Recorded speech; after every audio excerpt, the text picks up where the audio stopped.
Well, I'd like to welcome everybody tonight to the third of the Lionel Robbins lectures. My name's John Van Reenen. I'm a professor here and the director of the Centre for Economic Performance.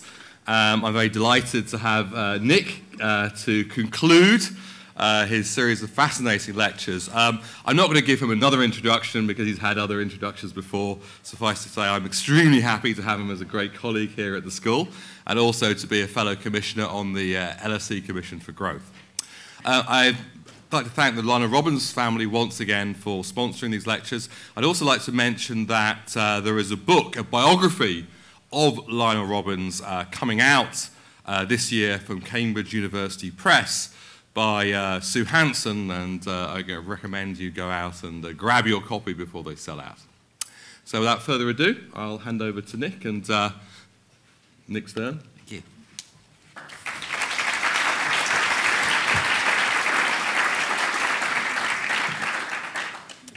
Thank you. Thank you very much, John, and it's, as I've emphasised here earlier, and I'm happy to do it again, it's been an absolute delight to come home to the LSE.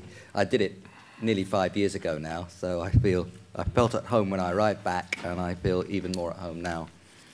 And I'd like to add my thanks again to the Robbins family. Thank you all very much for coming and sitting right through the three of the lectures.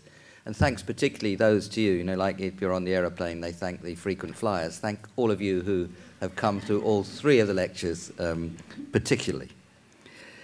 Now, the first lecture, I looked at the scale of the risks, starting with the science and saying the science had bowled us a particularly difficult delivery from the point of view of making policy.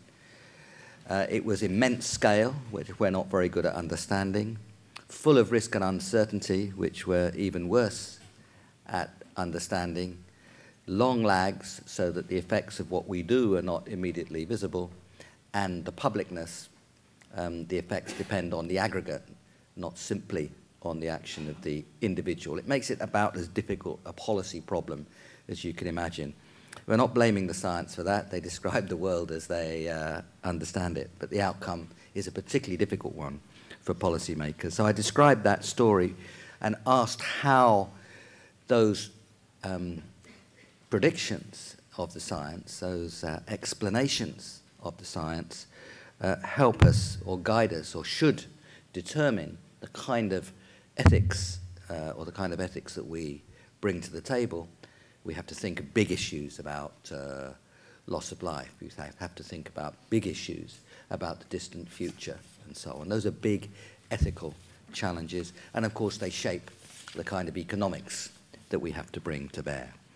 With a problem of that scale, I argued that we had to make major cuts in emissions. We had to cut emissions by a factor of at least 2.5 to bring it down from something like 50 billion tonnes a year now of CO2 equivalent down to below 20, 40 years from now, and actually on the way below 35, 20 years from now.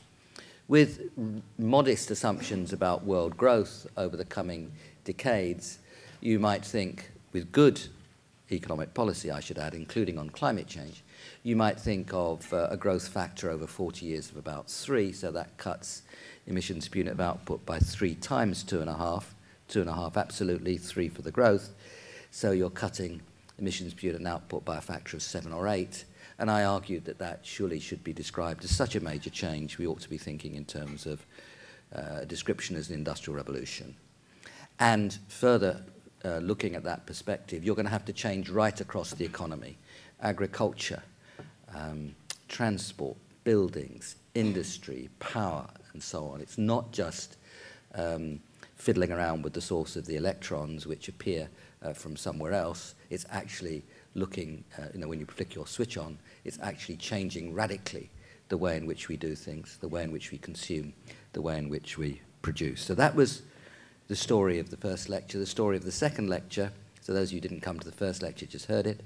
The second lecture, I was looking at the specifics of economic policy and arguing that the basic principles of public economics in terms of externalities and market failure, combined with of the James Mead and Pigou, A.C. Pigou kind, together with a Hayekian and Schumpeterian approach to economic transition and change, were very valuable raw materials that economic science brings to the understanding of these problems.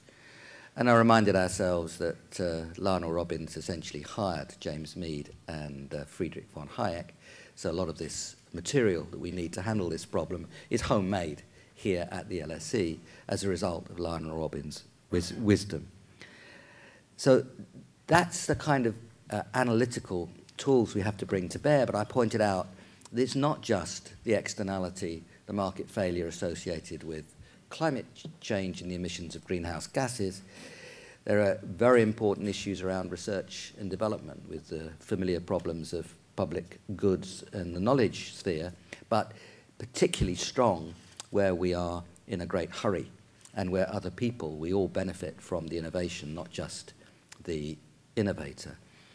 I spoke about the market failures and the need for public policy associated with networks, be they electricity grids, public transport, recycling networks, or whatever, about the importance of information, about the difficulties in long-term capital markets. These are all absolutely central market failures for these issues. We cannot think of it solely in terms of just getting the price of carbon right, and then the wonders of the market will sort everything out.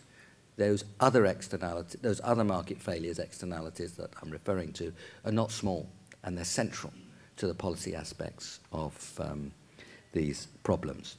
But essentially, after laying that out and looking at what was going on around the world, understanding the form of the Industrial Revolution that we had to embark on, I gave an optimistic story in a very particular sense of an optimistic story. We know the scale of the action that we need to take. We can see the sectors and technologies where we have to act. We can see technologies coming through, and we can see that learning process moving quickly. We can see the kinds of economic policies we need to bring to bear, and we'll learn like mad along the way. This is a story of discovery and learning. So it's an optimistic picture in terms of what we can do to reduce the risks that we face, and that route of the transition to low-carbon economy is rather an attractive one. So that's an optimistic story. What I want to try to explore this time round is just why it's so difficult to get there. And I'm not optimistic about whether we will do what I think we can understand that we can do, when that what we can do is really rather attractive. The question is, will we get there? So in order to understand that, you've got to look at some of the difficulties associated with making policy. It's not just us policy wonks working it all out and letting you know.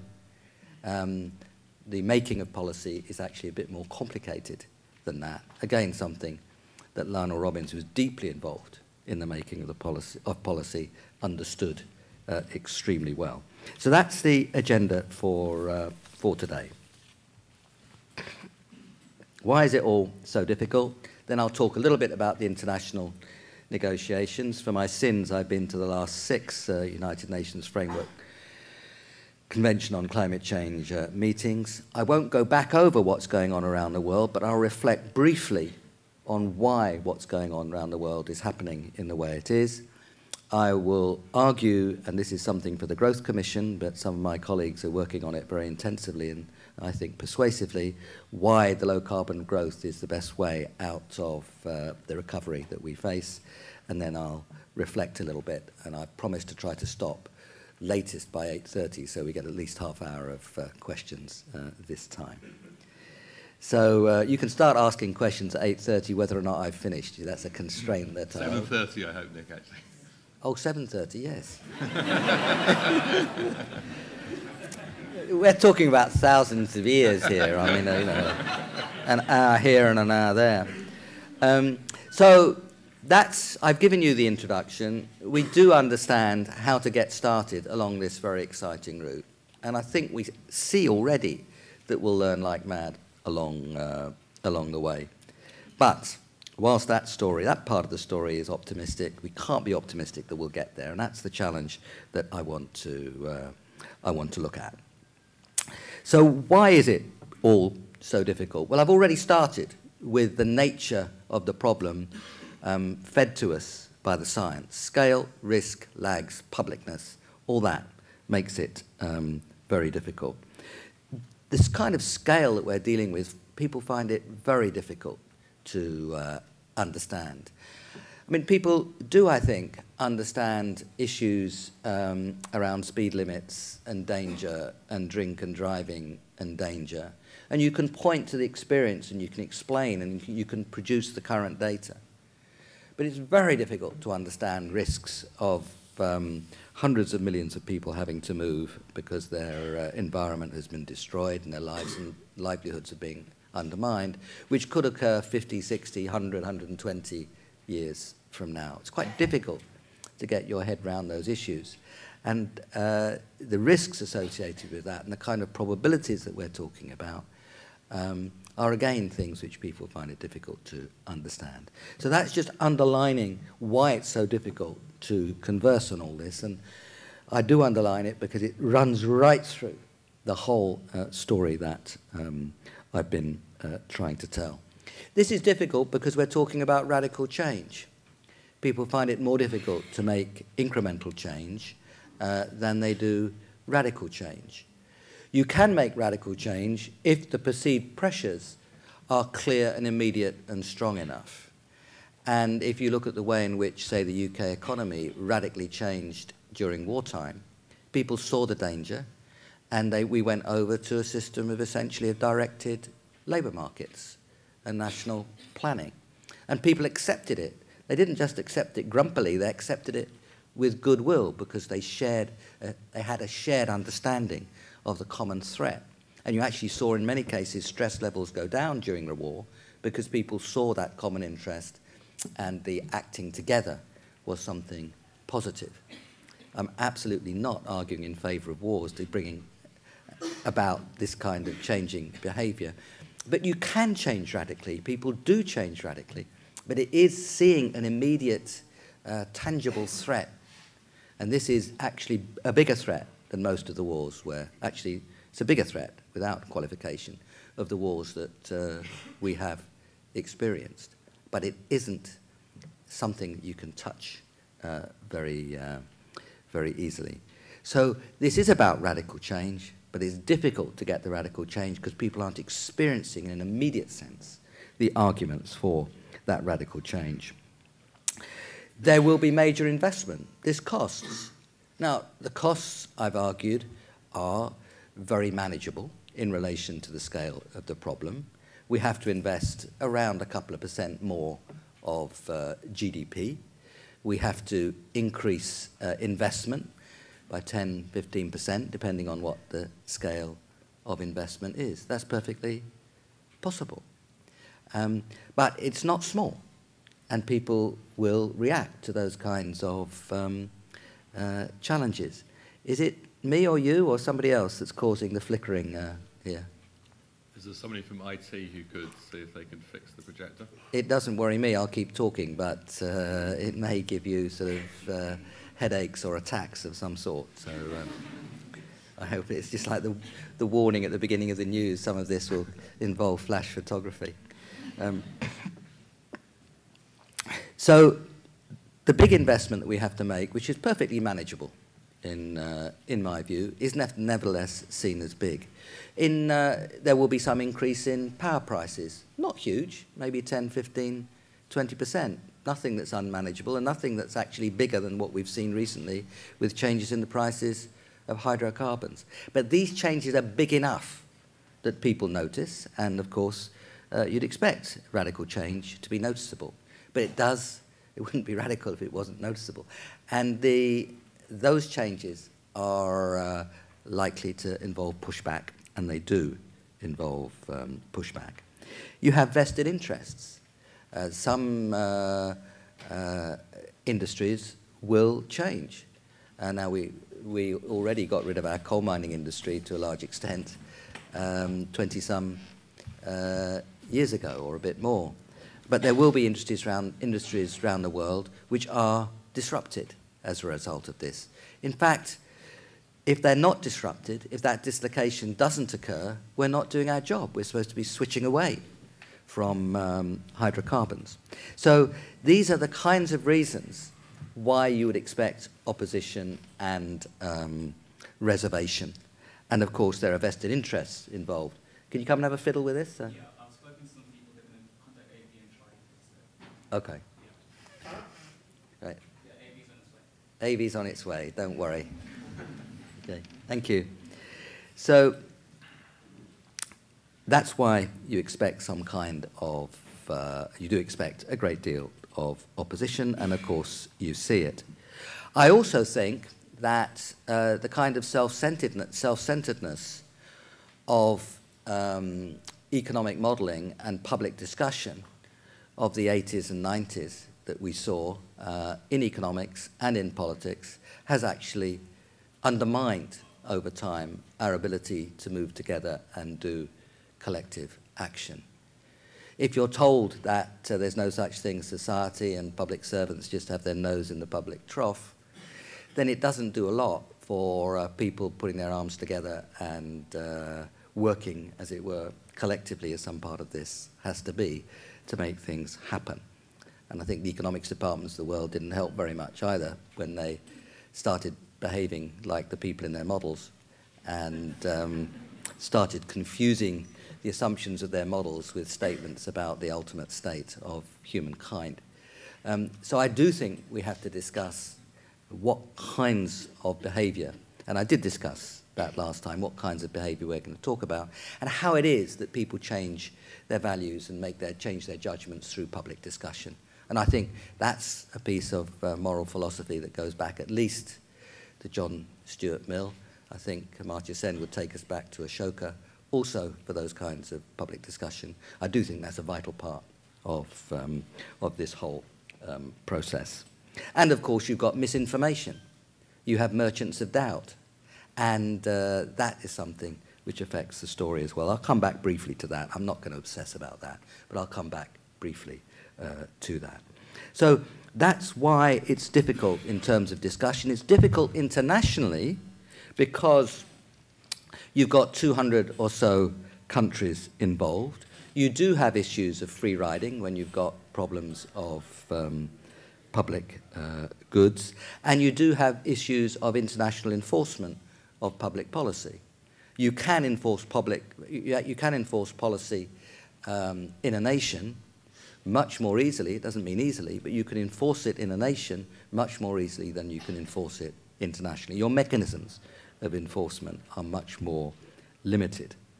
So from the international point of view, those issues of numbers, free riding and enforcement do matter, and they make the international making of policy rather difficult.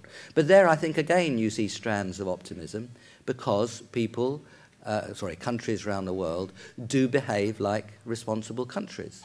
I mean, we do have in the UK our Climate Change Committee. Sam Bankhauser here is a member of the Climate Change Committee, and we do have climate change legislation, and we do have objectives, even though those objectives are not necessarily forced on us by international agreement. As I argued last time, Ethiopia and Rwanda are making very strong strides, not because they're bound by international agreement, but because they think it's the right thing to do, and they actually they see the attractions of the alternative pattern of growth. So when we think of the free riding problem, actually, I think economists have been much too pessimistic. People do behave in responsible ways, particularly when the responsible behaviour actually is also attractive behaviour in terms of the route to the low-carbon economy. I have a feeling it's getting worse, don't you? What should we do, turn it off and start again? I think it would be a good idea. I can keep talking. We can. Okay. Good luck.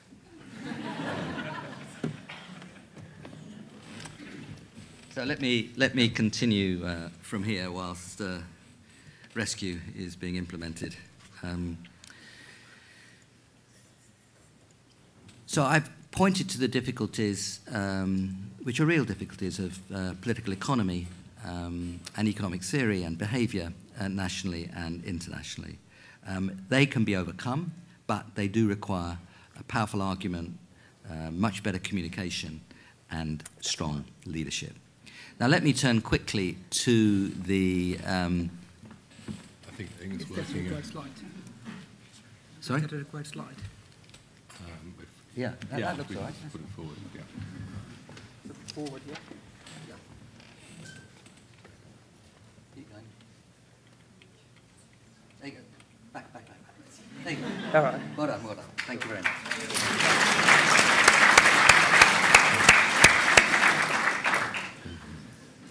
See, there's a community where people help each other. Now, I've spoken about international agreement. I'm not going to dwell on these meetings. I've been to every one since 2006 in Nairobi. You come back knackered and often a bit depressed, but there has been movement. In Bali, the roadmap to Copenhagen, saying we're going to try and get an agreement in Copenhagen, was set.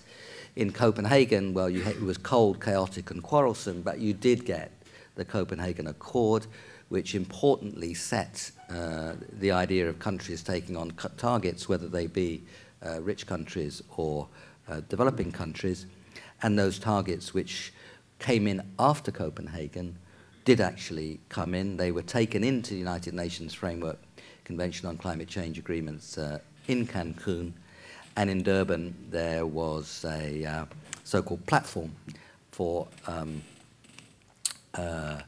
moving forward, which I'll talk about in just a moment. And there was an agreement that the next meeting would be in Qatar.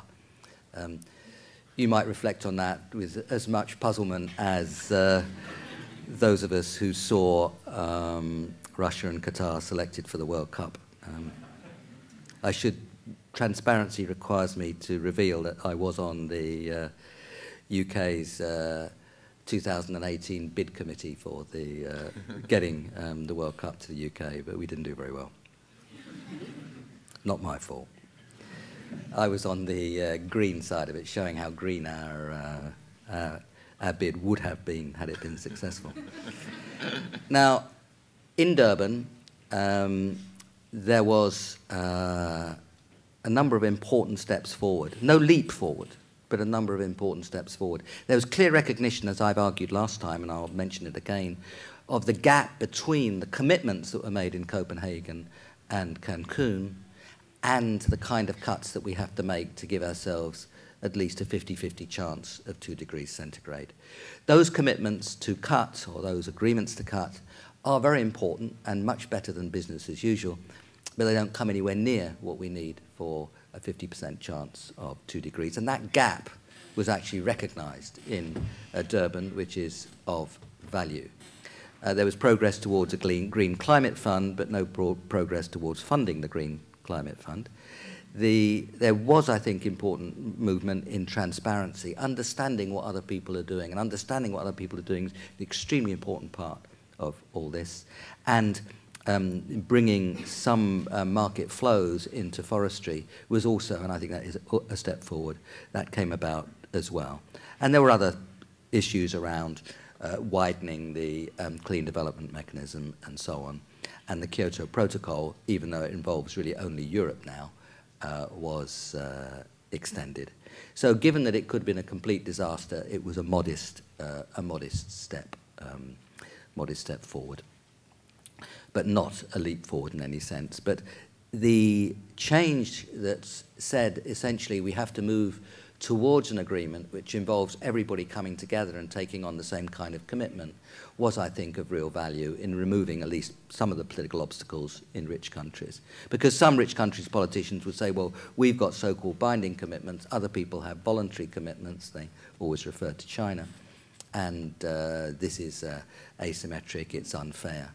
Now, that was actually a pretty spurious objection, because China's commitment, which is still notionally voluntary, is now embodied in China's 12th five-year plan, and any serious student of Chinese economic history knows that they usually deliver on their plans. So even though it's voluntary, it's actually far more credible than than Canada's allegedly legally binding agreement, which at least they did the honest thing and said, well, we're not interested anymore, and they walked away from it shortly after Durban. But the idea of credibility is fundamental, and it's something I'll come back to, and it's not the same thing as legally binding. This is just another illustration, this one's from Project Catalyst, of how the path that we need to go on, which is the bottom path here, which comes down to about 44 billion tonnes of CO2 equivalent in 2020, is way below the Copenhagen Cancun paths, which are in that sort of green area there. And they look much more like 3 and 4 degree centigrade paths than 2 degree centigrade paths. I mean, a lot better than anything like business as usual, which is the top path there. So that gap was at least recognized.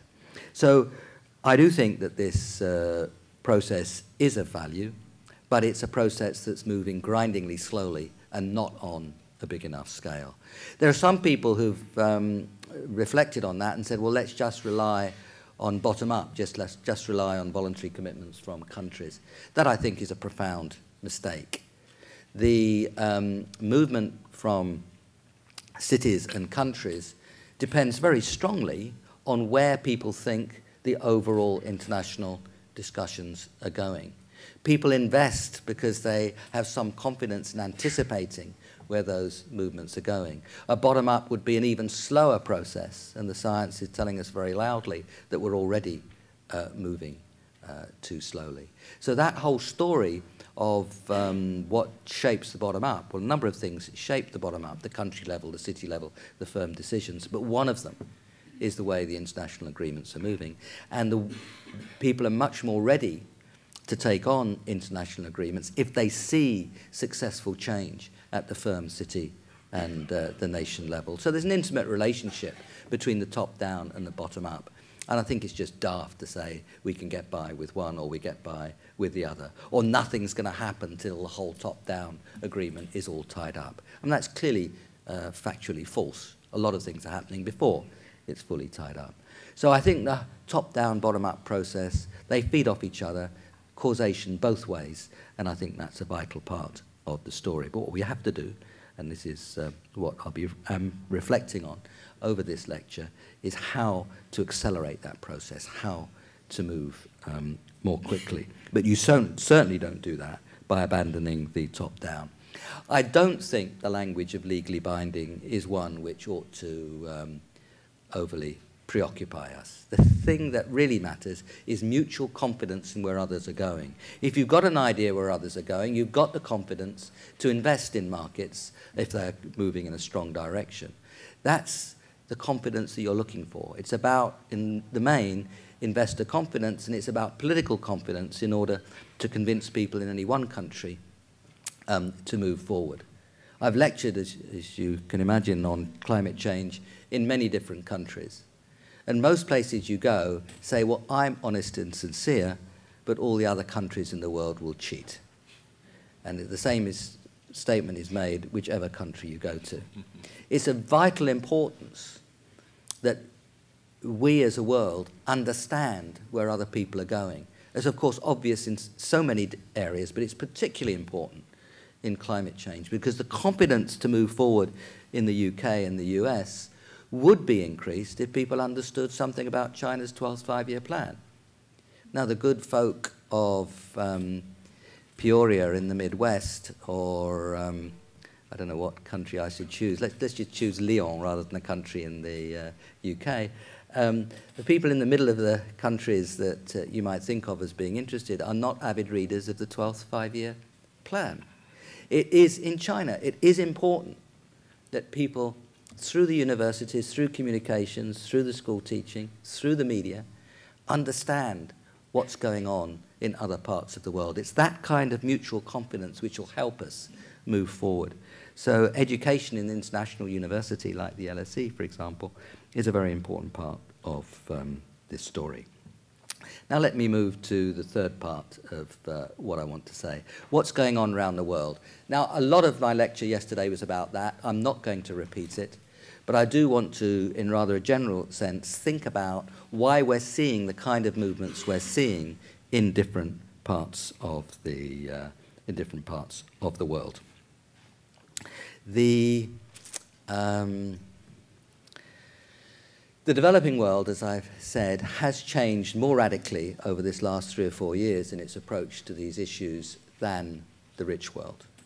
I gave the examples of China, Rwanda, Ethiopia, Colombia, and so on.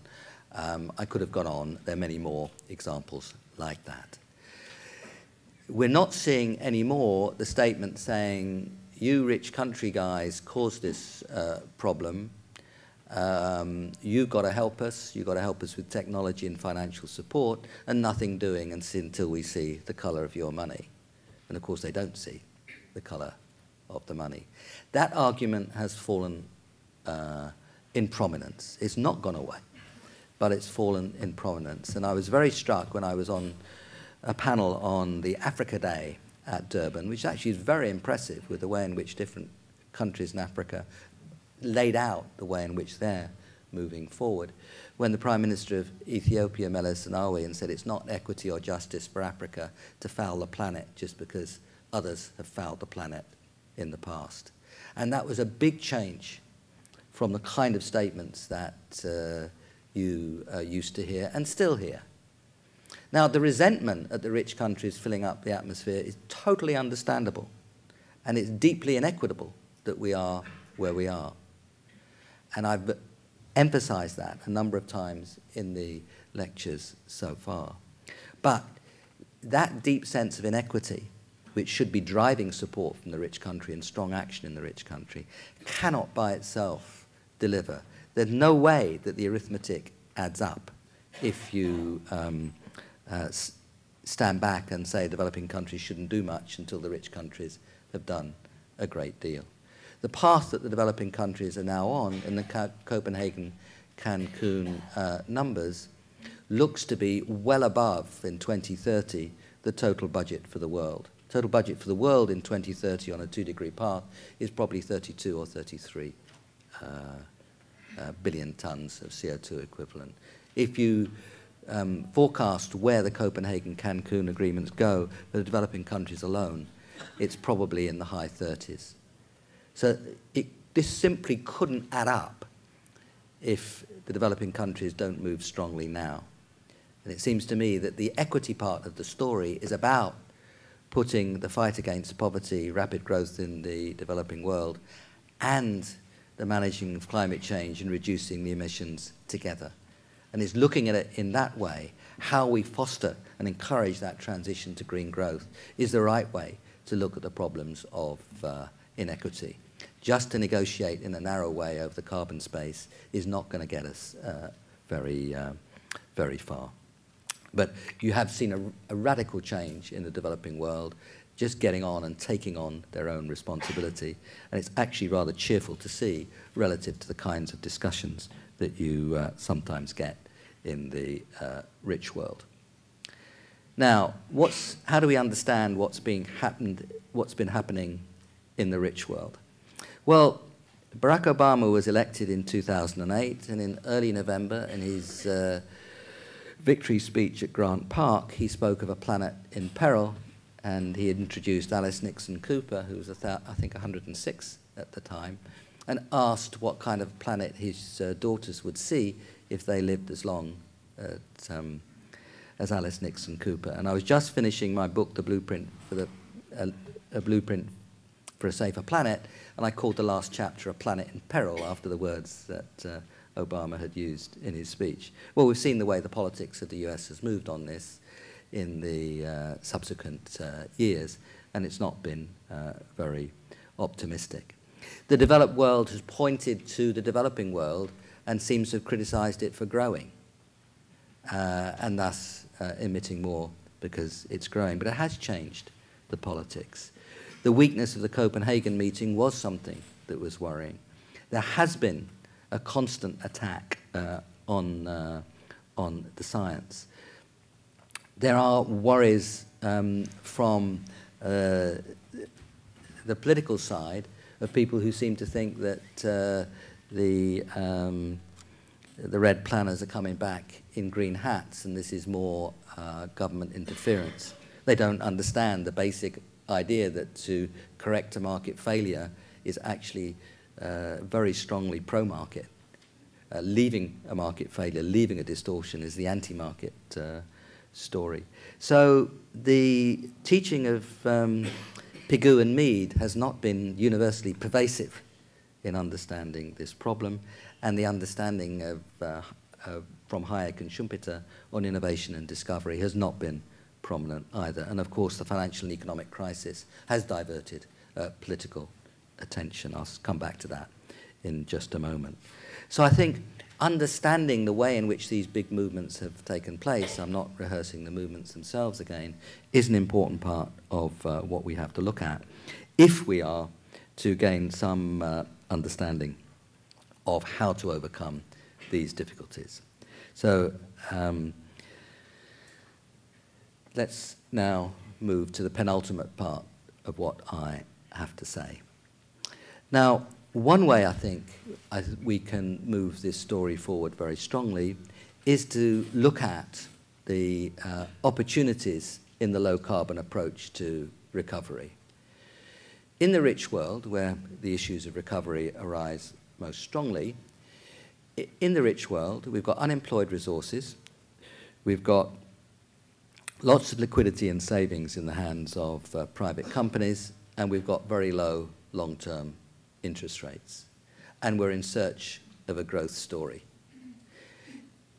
At the same time, of course, we've got the challenge of this radical transformation to the low-carbon economy if we're to handle the problems of the medium and long term. If you put those elements together, I think it, in the John Cleese category of blinding the obvious, that we should be making policy which can induce the kind of investment that we need in order to lay the foundations for this low-carbon recovery. Some of my colleagues here at the LSE are working away on that. Dimitris Engailis, is Dimitri here? Or? Oh yeah, he is here. Dimitris Engailis is producing good stuff on this story. Dimitri and I are going off to Her Majesty's Treasury in a couple of weeks' time before the budget to explain to them the attractiveness of our view, and no doubt they will be instantly convinced. I used to work, I was 3.5 years, actually rather cheerful years in the Treasury, and Dimitri was there even longer. He ran the Treasury macro model. So between us, I think we know more economics than most of them. And we will do our best, because there'll be an attentive and responsive audience. We will do our best to explain the advantages of this approach to recovery. And we'll let you know, well, listen to the budget speech and you'll find out a little bit about how we got on. But I do think the argument is very powerful. When you've got unemployed resources, when you've got low interest rates, when you've got that liquidity, now is the moment to lay the foundations of what will have to be the growth story of the future if we're to avoid the extreme risks of climate change. And that, I think, is of fundamental importance. Let me show you the kind of numbers that governments are willing to throw at problems if they see them as precipices over which they're about to tumble. These are from Idea Global, these numbers on the guarantees that governments around the world have offered. The US well over 5 trillion, approaching 6 trillion, and you've got huge numbers, very large fractions of GDP offered in terms of guarantees for banks. If you offer a tiny fraction of those guarantees in association with the kind of investments we're talking about, you could make a very big difference. And if you couple that with credible policies, you really could start to generate the kind of responses that are necessary. We're just talking about 2% of world GDP in terms of extra investment here. It's not small, but we have seen, I gave the example of the war before, and I'm giving the example now, the kinds of monies people are prepared to throw at the financial institutions. When people see disaster as looming, they're prepared to act. It is looming, but it's difficult for people to see that. And that's why we have to get much better at explaining ourselves. So let me draw my remarks to a close. I've got about 14 minutes if I stick with my 7:30. We have to get much better. I want to look at the prospects and what we do to change those prospects. We have to do much better at getting our arguments across. We have to be much better at explaining to people the magnitude of the risks that we face. They really are, if you look over a century or so, they're existential risks. And we have to look to our science friends to do that. I tell stories, I think they're soundly based, indeed I believe they are from the data which we have, of 3 degrees centigrade as a temperature we've not seen on this planet for around 3 million years or so, and 5 degrees centigrade as a temperature we haven't seen for 30 million years. At those kinds of temperatures, most of the ice and snow starts to go, certainly at 5 degrees centigrade. The reasons why we live where we live are radically redrawn. We live where we live because of the ports, the rivers, the sea, where the seashores are. If you disrupt the North Indian monsoon, and as I mentioned, I just got back from Bihar last week, one of the densest populated parts of the world. If you redraw the North Indian monsoon, if you redraw the way the waters come off the Himalayas, you recast where hundreds of millions, indeed billions of people can live. This is the scale of the risk. Now, I do talk to my scientific friends a lot, and Brian Hoskins, the head of Grantham Imperial, is here, and he's heard me say this kind of thing before. We look to our scientific friends to get even better at explaining the kind of risks that we run.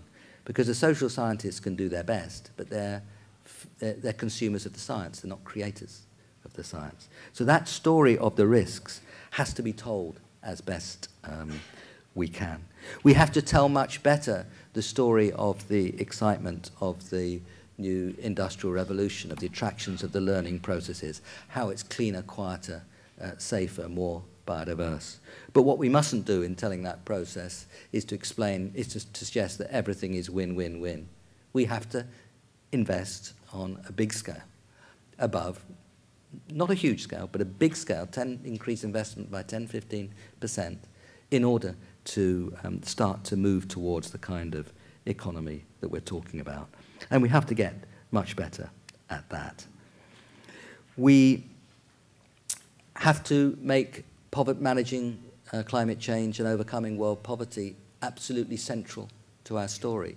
This is a story of deep injustice. This is a story of the two defining challenges of our century being intertwined, managing climate change and overcoming poverty. And we have to make sure that the characterization of what we have to do is set strongly in that sense. Otherwise, we'll never build the kind of international coalition that we have to build in order to manage climate change. And I've already emphasized the potential for the low-carbon recovery.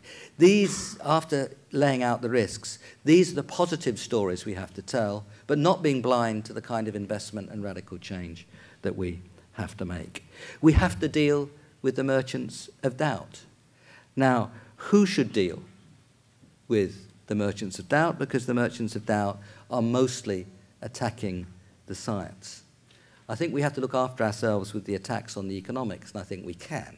And I would try to set it out in the way I have set it out. But the attacks on the science are real and strong.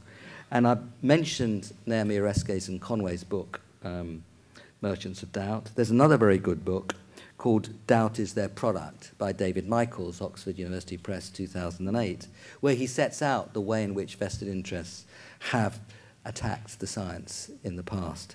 And he takes his title from an internal memo in the tobacco industry of 1969. That internal memo read, "Doubt is our product since it is the best means of competing with the body of fact that exists in the minds of the general public. It is also the means of establishing controversy." Now, David Michaels, not surprisingly, thought that was a good title for his book, so he called it Doubt is Their Product. This is a very serious issue.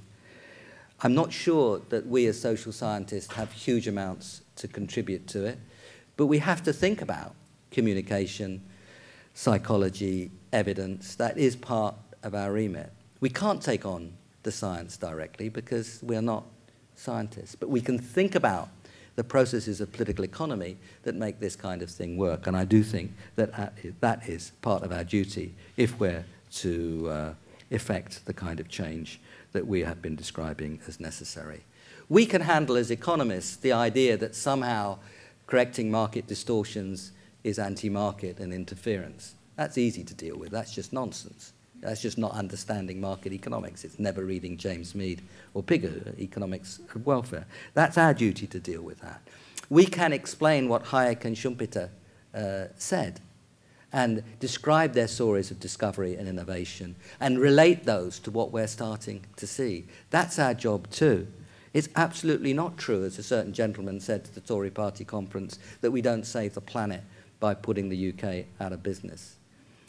You bring the evidence on what environmental regulation, how that influences movement and choice of location. I went over that last time. We can handle the story in theory in terms of market imperfection and the evidence of the effects of environmental regulation. That's our job, to deal with the economic parts of the story. But I do think we have to reflect also on the communication, psychology, evidential part of the story and the attacks on the science, although it will have to be the scientists themselves that deal with that. I thought the president of the American Association for the Advancement of Science, Nina Fedorov, in her outgoing statement a week or two ago, set out the challenges to the scientists in a very clear and strong way. So, Brian, we'll do our best to help you, but it's you guys that got to sort a big part of that out. So let me move to the last part of what I want to say.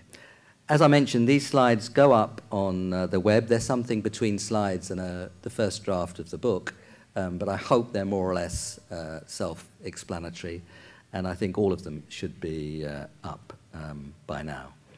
So I have been optimistic about what can be done, but during this lecture, I've raised real questions about whether it will be done and how we can play our role as social scientists, as analysts, in participating in that conversation. Thomas Edison, you know, the great light bulb man, who also actually worked on car batteries for electric cars, who died in 1931, he was in conversation with Henry Ford and Harry Firestone of Cars and Tires shortly before he died. And you've got the quote there, but I'll read it to you because I like it. "We are like tenant farmers chopping down the fence around our home for fuel when we should be using nature's inexhaustible sources of energy, sun, wind, and tide. I'd put my money on the sun and solar energy. What a source of power. I hope we don't have to wait until oil and coal run out before we tackle that." He was a smart man, Thomas, and pretty prescient. So there are stories that you can tell that are positive, and I've tried to tell them. But I'm not naive and starry-eyed about the difficulties of bringing these about. The science is telling us that the problems, each time it's telling us the problems look more worrying than we thought they did. Emissions have gone up from about 44 or so billion tons of CO2 equivalent when we published the Stern Review to something like 49 or 50 now in the space of that 6 or 7 years. We're not bringing them down, they're going up. So the science tells us it's ever more worrying and the pace of action is slow. As I said, we can deal with the bad economics, and if Lionel Robbins was with us now, he'd be leading the charge. He was a great fan of Mead and Hayek, and indeed he hired them both, and those are the two parts of the story which are particularly strong, I think, from our subject. But optimism about what can be done is not the same as optimism about what will be done. We have our role as analysts and communicators to play in that, and I do think that Lionel Robbins himself would have played a very powerful role. Lionel Robbins disagreed with Keynes about protectionism, and I'd have been with Lionel Robbins. He disagreed with Keynes about wages and effective demand, and I'd have been with Keynes. But I think on this subject, given his strong interest in the whole idea of market failure and his strong interest in the Austrian theories of discovery and markets, I think Lionel Robbins would have been at the heart of this story. Now, I'm a professor of economics, so you've got to conclude with topics for research. That's our job. If you look at them, I think they're extraordinarily rich and exciting. There's nothing that's more interesting and challenging and full of difficult economics than this subject.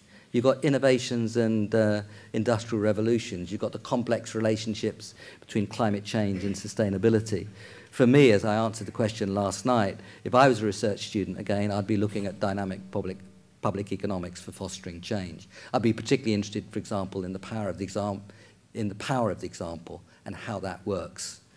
Some of you may remember Bill Clinton's speech at the Democratic Convention in Denver that nominated Barack Obama. He said it's time that people saw the power of our example rather than the example of our power.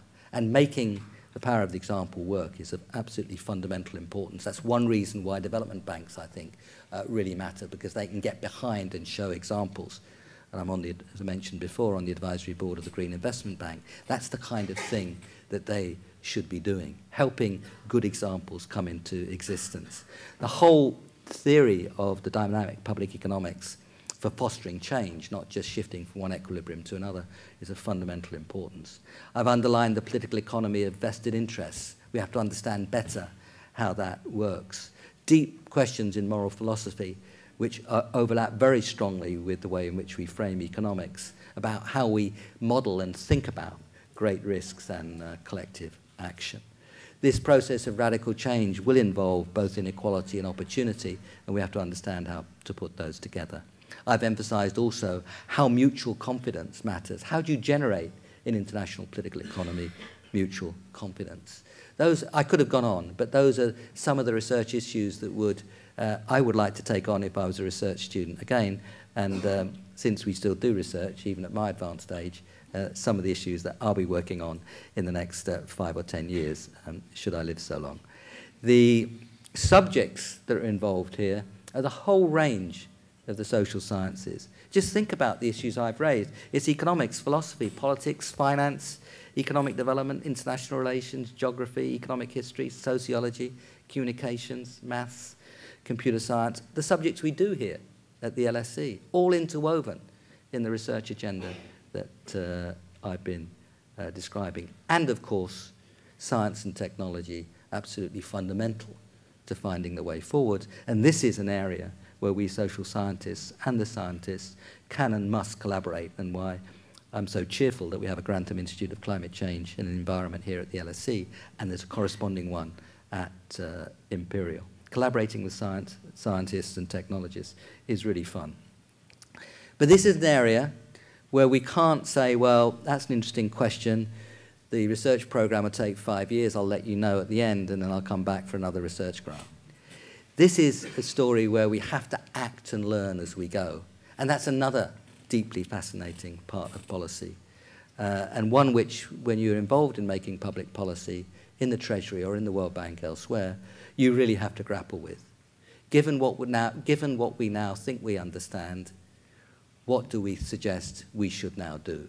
We have to, as social scientists, respond to that sort of question, whilst at the same time we get our nose in the research as well.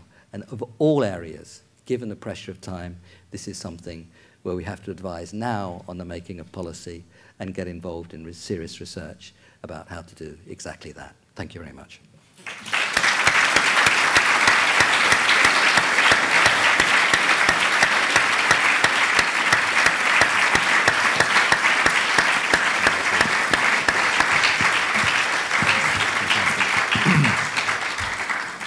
Well, thanks once again, Nick, for extremely stimulating lecture. I have to say that after hearing Nick speak once at the Treasury, it kind of inspired me to start working a bit on climate change-related innovation. So does have an effect.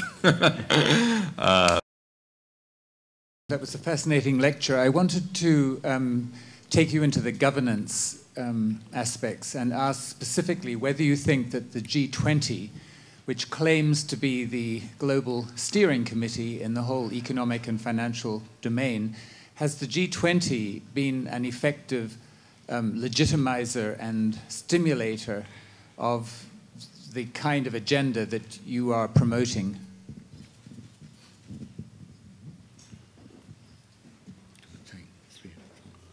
Okay, so you want to take a few? Okay, so we'll bundle the questions a little bit. So, the gentleman here in the stripy shirt.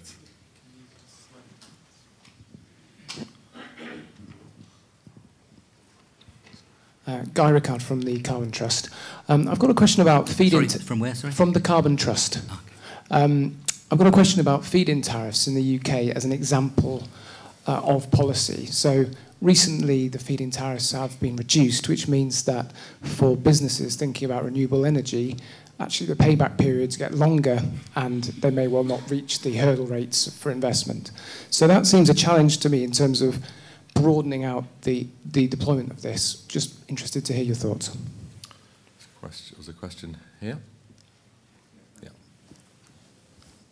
It's kind of related to that question. Sorry, John McGurran. It's kind of related to that question. I wonder, do you think that the short-termist nature of much of what we now regard as the modern Anglo-Saxon model of capitalism is a big part of this problem, in that it militates against the long-term investment decisions that are necessary for the industrial revolution that you've envisaged? And if that is the case, what can we do to try and change that mindset? Thank you very much, Robert. The G20 was quite effective for about 2 meetings.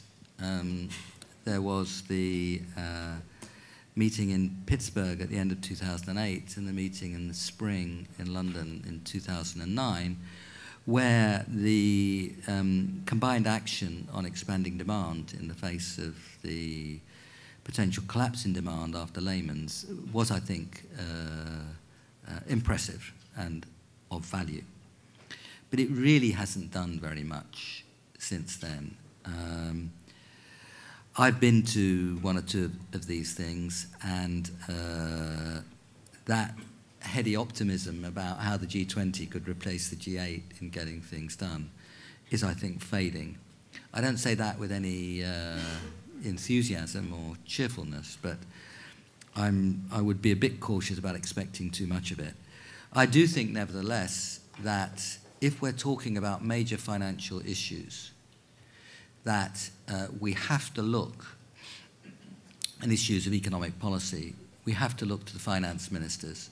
The United Nations Framework Convention on Climate Change are mostly environment and climate change ministers in some shape or form. This is much too big a problem to be left to environment ministers. So the question you raise is an important one. I wish I could be a bit more optimistic in my answers, but it's the only G20 we've got, and we should try to make the best of it. But it is going to need stronger leadership. Al Gore tells me that once Barack Obama is re-elected, which he says is a certainty, he will embark in his second phase much more strongly on climate policies. He's a lovely guy to be with. It's possible that we'll get a stronger leadership. The Angela Merkel of 2007 was very good and strong on this issue in taking Europe forward to its 20% targets. It's possible that we'll get the kind of leadership we need in the G20 when things calm down a bit. I'd like to think so, and I think that's what we should push for. But it's going to need, as well as all the arguments that we assemble in our universities, it's going to need political leaders who are prepared to put their political survival on the line on this issue. And I hope that we get political leaders of that kind. It's our job to try to bring about public discussion to make that more likely. Carbon trust, I spoke yesterday about the vital importance of the credibility of policy. I alluded it briefly again today. It is fundamental. That doesn't mean that policy can't change. For policy to be credible, it means the rules of change have to be understood and articulated in advance. And that, I think, is very important. And to take out feed-in tariffs on the grounds that people like them and they've worked very well doesn't seem to me to be a very good argument. If feed-in tariffs do stimulate the kind of scale of investment we're talking about, if you do see the kind of falling cost associated with experience, dramatic in solar, still quite strong in wind, then over time you should be adjusting your prices to take that success and the reduction of cost into account, because the point of the feed-in tariff is to get the investment that brings the learning that actually brings down the cost. So there should be mechanisms for revision. But what you want is clearly articulated long-term policies where those mechanisms of revision are part of the story. That's what you do in the regulation of infrastructure. You set out the rules. And that's what we need to do. And jumping about and making it up on the hoof is actually, I think, damaging. So we have to recognize the potential and the importance of change as the reality changes, indeed as the success brings it about. But we have to make that as predictable as we can. It's very nice to see you, John. That was one of my students of about 30, a bit more than 30 years ago, wasn't it? So life takes us forward. The short-termism of policy making, that is a challenge.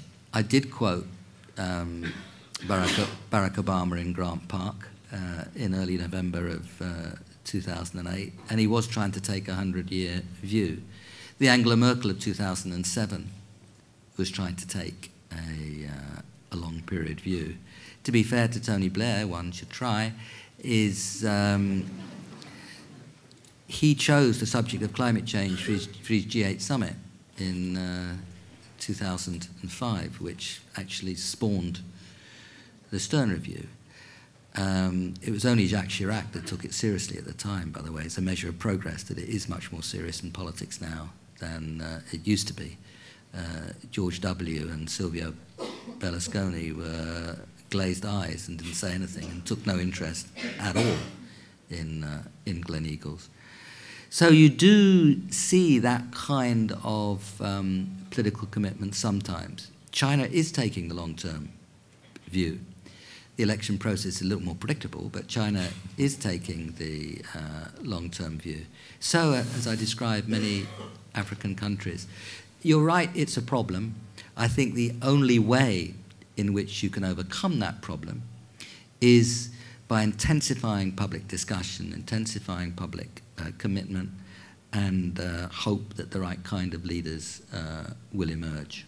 It's quite impressive in the UK that the main political parties are aligned on this. When the coalition government was being put together here in the UK, it was always in the top 2 or 3 articles, areas where there was a platform for agreement. Indeed, we have another one of my former students, a Liberal Democrat peer here, Dick Newby, involved in those discussions.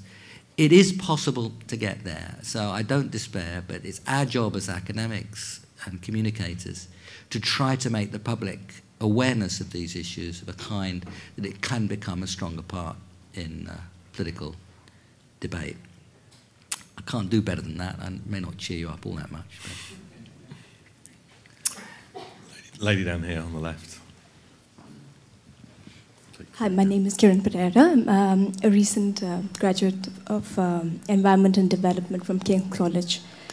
From which college? King's College. That's fine.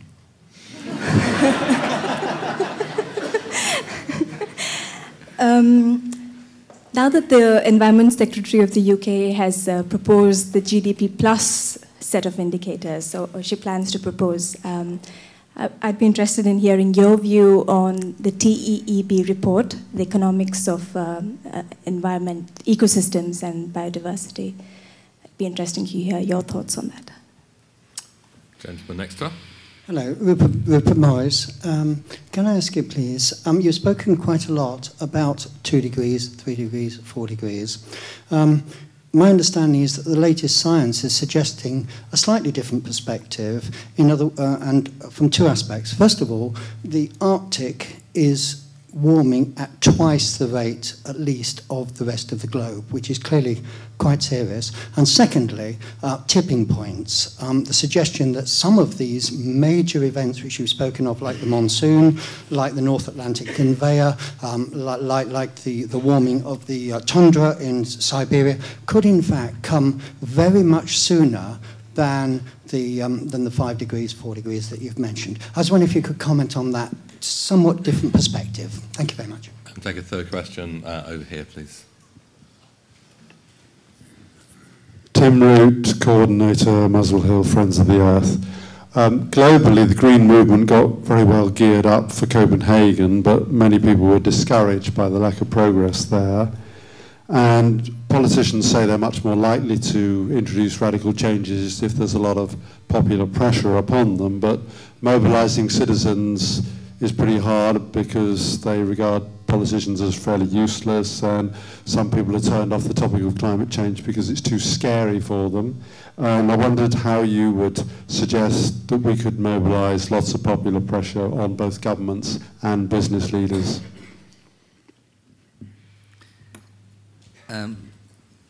On indicators, I think to have a broad view of indicators is absolutely basic, and I hope that by now it's fairly thoroughly recognized. The Millennium Development Goals did indeed take on 8 important dimensions, only one of them which was measured in income terms, and that was not GDP, it was about overcoming poverty. I was part of the Stiglitz-Sen-Fitoussi Commission, which President Sarkozy set up, and we gave a long report which sets out the kind of indicators which we would argue for. Many of them actually stock indicators rather than flow indicators, and many of the stock indicators are oriented around measuring risk, which the flow indicators don't, on the whole, don't do, and GDP obviously a flow indicator. So I simply agree with you with that, but I think actually GDP has become a bit of an Aunt Sally now, because I mean much of policy making has indeed moved beyond it, but there's no harm in continuing to remind people that we should. I was on the board of TEEB, you know, and felt that the work of Pavan Sukhdev and others was absolutely first rate, and so I'm an admirer. The tipping points, well, one of the reasons that we, following the science, think about 2 degrees as dangerous is not simply that it's 2 degrees, but that we recognize that the models that are built, on the whole, leave out the formal modeling of features which we can guess are important, but are actually quite difficult to quantify and capture formally. And the potential collapse of the Amazon, the potential thawing of the permafrost are examples like that. So it looks more risky than the models actually suggest, not because the modelers are naive, but because they're not quite sure at the moment how to bring those things into the models, even though there's a strong worry that those things are important. The 2 degrees, 3 degrees, and so on are, you know, a global average near surface temperatures, and you're quite right, there is indeed great variation, and that variation matters, particularly in this case in the Arctic. So I think that far from being alarmist, the kind of probabilistic stories I've been telling actually are probably not worrying enough relative to the kind of extra risks that you're talking about. How do we mobilize action? You may think this is a cop-out. It isn't, because we all have our roles to play. I'm an academic and I try to analyze policy. I try to do the best I can to analyze policy, draw attention to the risks. I'm not a campaigner. I won't sign letters with more than 2 or 3 people involved. I admire many campaigners, but my job is to try to lay out the issues as best I can in a way that's as academically respectable as possible, bearing in mind that we are not people who are separated in some hermetic way from the body politic. And I've been deeply involved in the body politic in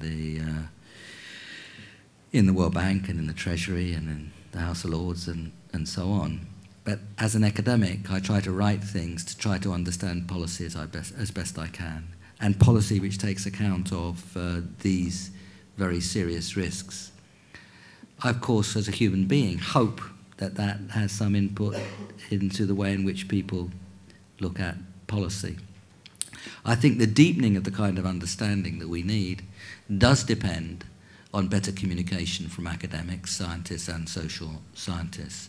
I do think it depends on better communication and leadership from politicians. I think the media, how many people in the media here tonight? Not so many. We scared them off before. They have a major role to play as well in setting out these issues with real seriousness. It's possible to do that, but it's not often done. So I think everybody has their part to play, including campaigners. But just as Brian Hoskins here writes his papers on the science and in the knowledge that they're going to be used, and thinking about when we write them how they might be used, as we should, we do that in the social sciences as well. So we have to think how it feeds in, how the stuff will be used. We have to write in a way that's as helpful as possible to public discussion, but that's different from being a campaigner. I think Friends of the Earth do quite a good job, actually, as an individual citizen, but that's not my role. Question at the back.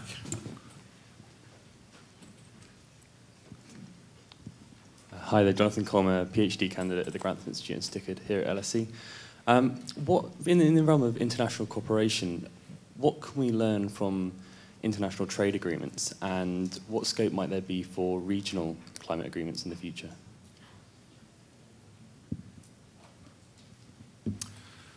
Lady there.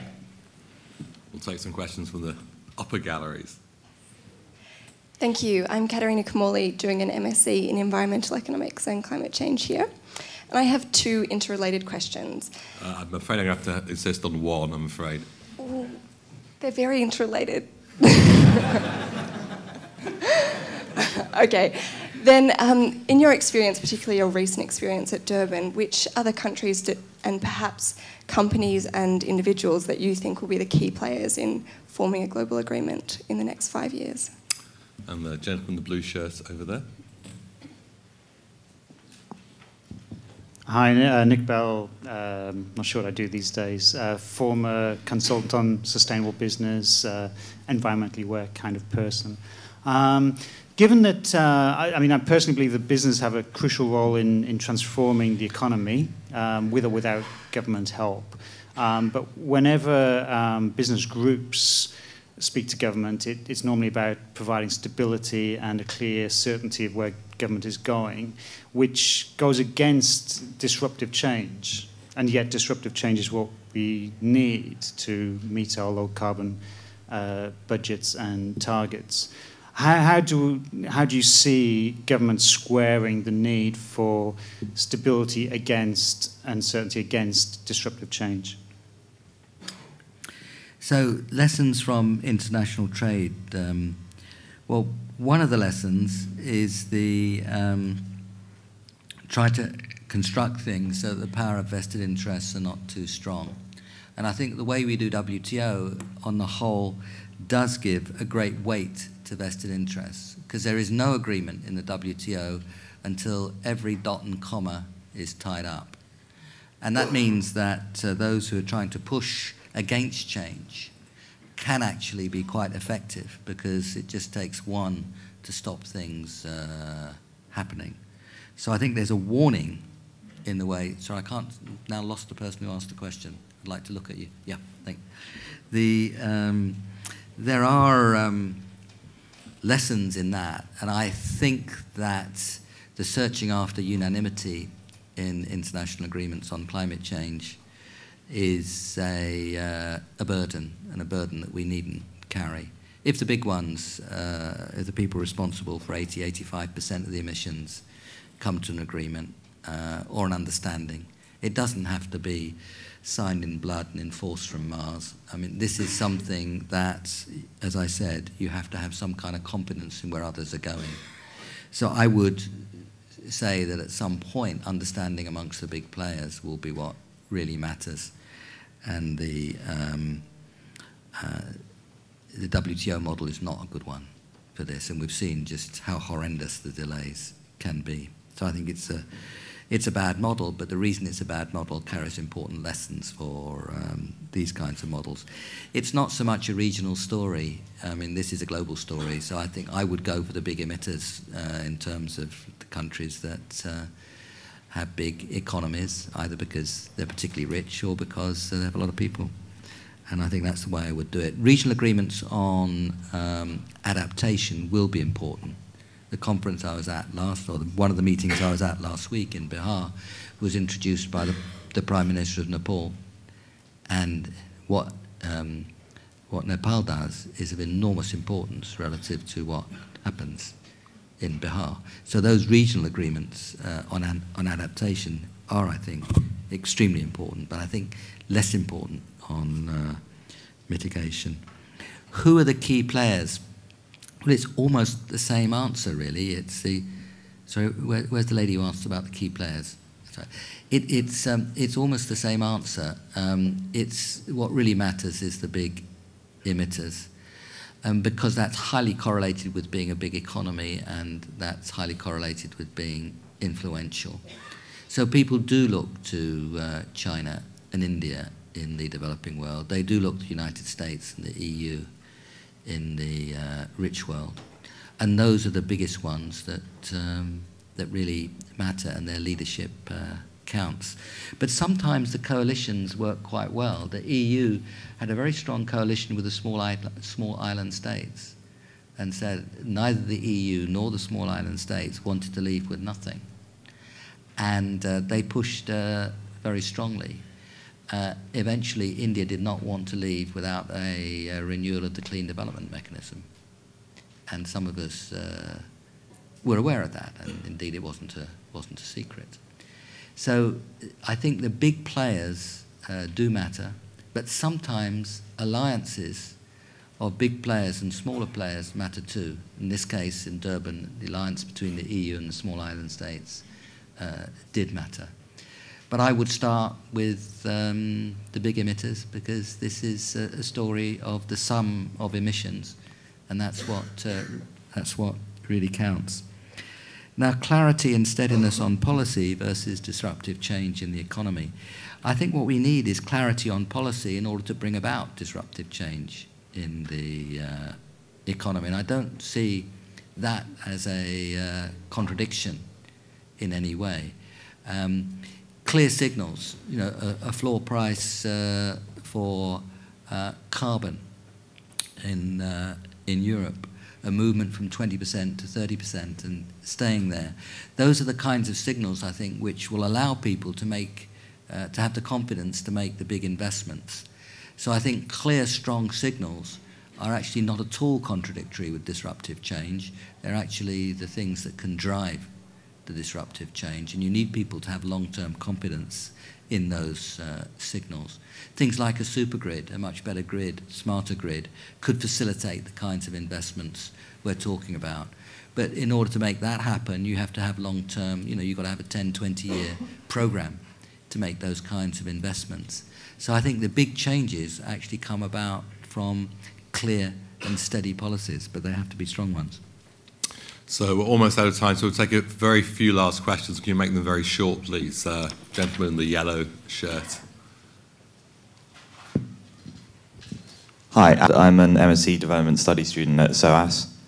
You talked about some of the work that was going on in some of the developing countries, but I'd like to know to what extent do you think some of the current climate change mitigation policies pursued in the rich countries, to what extent they might sort of negatively affect the development prospects in some of the poorer developing countries?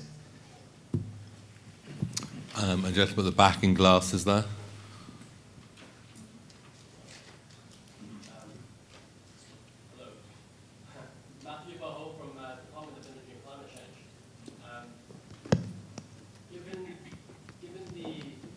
Worries that people have on competitiveness. I think the mic might be about to work. Hello. Yeah, it is. Matthew Bahol from Department of Energy and Climate Change. Given the worries that people have on competitiveness in treating climate change, and relating back to one of your slides when you quoted Thomas Edison, where he said, "I hope we don't run out of fossil fuels before we switch on into solar power," or something like that.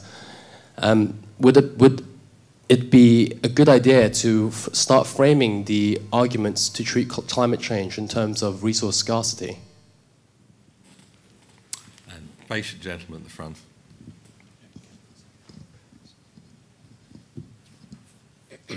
Thank you. Arjun, a student at the LSE. My question relates to environmental education. Having discussed improvement in communication and the need to improve environmental awareness, what policy regimes do you think would improve the level of environmental education, specifically in the lesser privileged societies of the Indias and the Chinas of the world, so they can understand better international climate negotiations and what the scientists, social scientists, and the politicians would think? Thank you. Thank you. Mitigation policies in rich countries and effects on poor countries. Well, there are examples where things don't look so good. Mindless application of biofuel inputs could have an effect. Much better application of biofuel policy could have a positive effect. If you went, for example, for cellulosic ethanol made out of the straw coming from, say, rice and wheat and maize, then actually your biofuels become complementary with food, rather than, you know, one stalk, one ear, or in some cases one stalk, several ears. And these are ways in which you can bring, I think, policy into harmony. So there's no necessary contradiction, but it does involve careful thought, and the example of biofuels is one of them. Climate change and resource scarcity. I mean, there's far more hydrocarbons in proven reserves than could be burnt and still, without carbon capture and storage, or some other way, which could be burnt and still keep to 2 degrees. There was a nice paper by Climate Tracker on that a few months ago. The only conclusion is either we learn to use them in a clean way, or we don't use them, or we don't hold to 2 degrees. I mean, these are clearly either-ors. And I don't think that resource scarcity by itself will do the trick. I mean, there's just simply more than enough hydrocarbons than necessary to fry the planet, and we're discovering more and more. So the only way is to learn to use them much better. And I do think that with a decent price of carbon over time, you're quite likely to see carbon capture and storage in some shape or form to be viable. But it's going to need quite a strong price for carbon, probably at least $50 a tonne, CO2 perhaps more as time goes by, but that's probably a lower bound on where it should be. If in the meantime the renewables and nuclear become so strong that they take over completely, then you may not need to have carbon capture and storage, but I don't see that anytime soon. So that's something which we really have to face. Environmental education, well, the awareness in the developing world is actually rather better in many ways than the rich world. So I think catching up is not necessarily the way round that you were suggesting. People who live close to agriculture, who live close to or in poverty, actually have quite a keen awareness of the effect of the environment on themselves. And I do think that the scientists of India and China, in particular countries you mentioned, are actually pretty good on this stuff, and it is actually getting into education systems and public awareness quite quite well. In the Indian political system, virtually all the parties take a strong interest in that.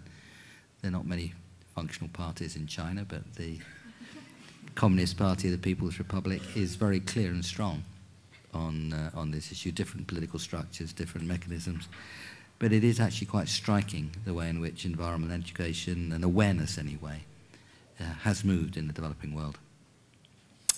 Well, unfortunately, we're out of time, so I'd just like to thank Nick once more for 3 fascinating, stimulating lectures, and let's show our appreciation in the usual way. It's really good. We should go on for another hour.